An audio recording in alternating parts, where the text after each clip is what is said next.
Hi friends, today we're going to talk about stress. We know from reading literally anything on the internet that stress has all of these horrible outcomes to disease, to mental health, to all kinds of things. Essentially, stress causes like everything that is bad in this world. The thing is that by labeling it stress, we kind of obscure the phenomenon that we could actually be targeting in order to get better and to feel better and to do more. Okay, so this is how it is. When we talk about stress, we essentially talk about almost like a meta emotion. Stress is usually an emotion about an emotion. So if you think about it, if you are feeling angry, if you are feeling sad, if you are feeling disappointed, a lot of times people will use the stress as a way to kind of suppress those emotions. So essentially it's a way of saying, I feel bad. If you ask people about their days, or you ask them how they are, they say, I'm stressed. Today was stressful. I'm just stressed. Like, I can't deal with this right now. I'm just too stressed. And what does that actually mean? What does it mean to be stressed? Well, the more scientific definition is essentially saying that the capabilities of my brain and my body will not meet the needs of my situation or my environment or my self-selected goals or the things I need to do in my life. So essentially it's saying that I just don't have enough resources, don't have enough psychological resources, don't have enough financial resources, don't have enough physical resources to meet this situational need. That's actually the more technical definition of stress. But is that what we mean when we say that we're stressed? In most scenarios, pretty much yes. Like, we actually are saying like, hey, the needs of my day are here, or the requirements of my day are here, and my abilities are here to meet those requirements. Like, they do not align. So, okay, we're not being inaccurate when we're saying that we're stressed, but is saying that we're stressed actually useful? Is it helpful to us overcoming this like horrible thing that is stress? I mean, there's so many research articles and news articles everywhere on the internet, everywhere. It's like all about stress, how bad stress is for you. So in talking about stress, are we actually making stress better? And I would actually say that no, we're making it worse, because what we're doing by using this term stress is that we're not utilizing our full emotional granularity when it comes to dealing with situations that exceed our capabilities. So, what is emotional granularity?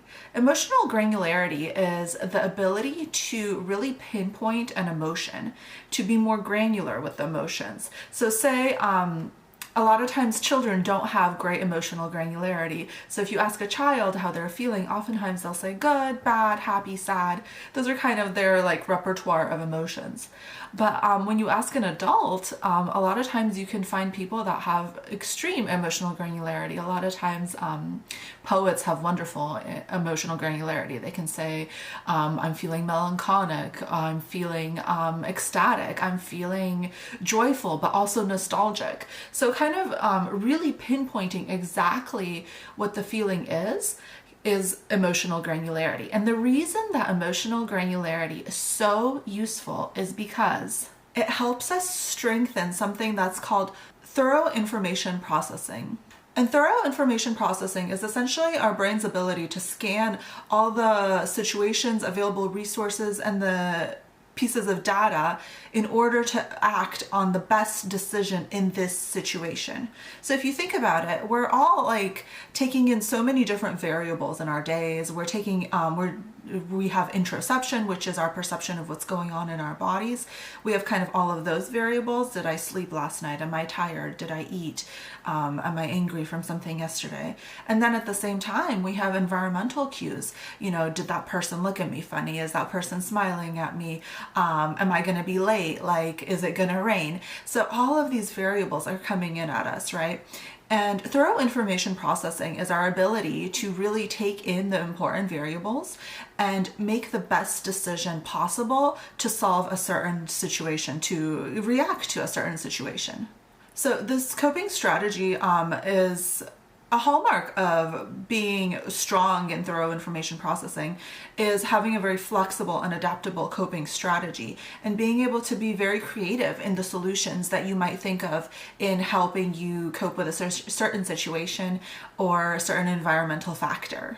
And another hallmark of this thorough information processing is the ability to really scan your own resources and utilize them to the best of your ability, and to really harness the things that you have to solve a problem or to meet a challenge. So if you think about it, it actually makes quite a bit of sense. When we have these emotional cues coming from our bodies, from our brains, that something is happening and something, there's a need that's being broadcasted to us, whether it's a positive emotion or a negative emotion, being able to really pick up specifically on what that need is would lead to the best solution. So for instance, if I'm just thinking I feel stressed, well, there's no solution there. You kind of just like, well, stress just happens. Like, what do we do about it? I mean, we can do kind of these roundabout things where we do the self-care and we go for a walk and like we try to mitigate the stress. But the problem is stress is a meta emotion. So there's like, your walk isn't really going to necessarily get to the root of the reason why you feel stressed. And maybe you feel stressed because you're angry at, a coworker or something like that. Maybe you feel stressed because you're really tired, and a walk might not really help with that. Sometimes it does. Walks really fix everything, so I don't know about that. So a little more background on emotions. In psychology, in emotions, we really only have two variables when it comes to emotions, valence and arousal. So valence is literally just kind of like negative or positive. And then arousal is low or high. So if emotion is extremely arousing, then it would be something like excitement is a high valence, high arousal emotion. It's a positive valence, high arousal. And with something like calm would be a low arousal emotion, but it would still be positive because it feels good to be calm. So typically these are actually mapped on a XY axis, and you can kind of track all of the emotions based on how high they are in arousal or low, and vice versa in valence. Mark Brackett actually has, Mark Brackett, who's a scientist from Yale, has a great technique, and actually he has an app that helps people become more granular in their emotions using this XY axis when it comes to think about what their emotions feel like. So he calls this the ruler approach, and he has a great app that you can download. It's actually fantastic also for children to learn more about emotions. And essentially it allows you to kind of think about the emotions on the XY axis and think like, okay, I'm feeling pretty like energetic, but am I feeling positive or negative? Am I feeling calm or am I feeling joyful? Those are both positive emotions, but they have a different arousal, right? So the reason why you would want to do this, because I'm sure all of you are thinking like, this seems like a lot of work, like why would I want to become this like emotion scientist, is because emotional granularity and being able to pinpoint emotions like this has huge impacts on health and kind of outcomes in goals and in health behaviors. So when it comes to positive emotional granularity, which isn't something that's been studied too much, but I actually found a study that talks about this. When you have positive emotion granularity, you are less likely to become mentally distracted during stressful times, which is like amazing, right? Like this is something that all of us want. And what happens is that when people have a lot of positive emotional granularity, they are less automatic in their behaviors. So they actually, they can pinpoint kind of the reasons why they need to do something or the reasons why they feel good, like a good emotion. And they can kind of harness that and really replicate it in the future, or harness an emotion to really strive towards their goals and complete the things that they want to do. When it comes to negative emotional granularity, this has actually been really well studied when it comes to patient outcomes. So it's found that when people have a chronic condition such as cancer or AIDS, and they have high negative emotional granularity, they actually have way better outcomes and are less likely to visit healthcare facilities due to complications. So now you might be thinking, like, what does this look like in real life? Who can do this, and how does this look like? So when it comes to emotions, really knowing a lot of different emotion words is really useful. This is research from Lisa Feldman Barrett, super famous neuroscientist who I love. So when it comes to emotions, you really want to kind of pinpoint them as accurately as possible. That's why having a very large emotional vocabulary is really useful. A lot of times, I don't know about you, but for myself, like, I often find myself like thinking in like almost like toddler emotion language. Like, I feel bad, sad, tired, hungry. And this isn't very useful to our ability to cope with positive or negative situations. The reason is because bad, sad, hungry, tired, like, there's not a lot of solutions there. So these are like huge blanket statements, and in order to really have the best solution, you need the most accurate emotion description. So for instance, in her book, Lisa Feldman Barrett actually has an example of this, which I think is hilarious.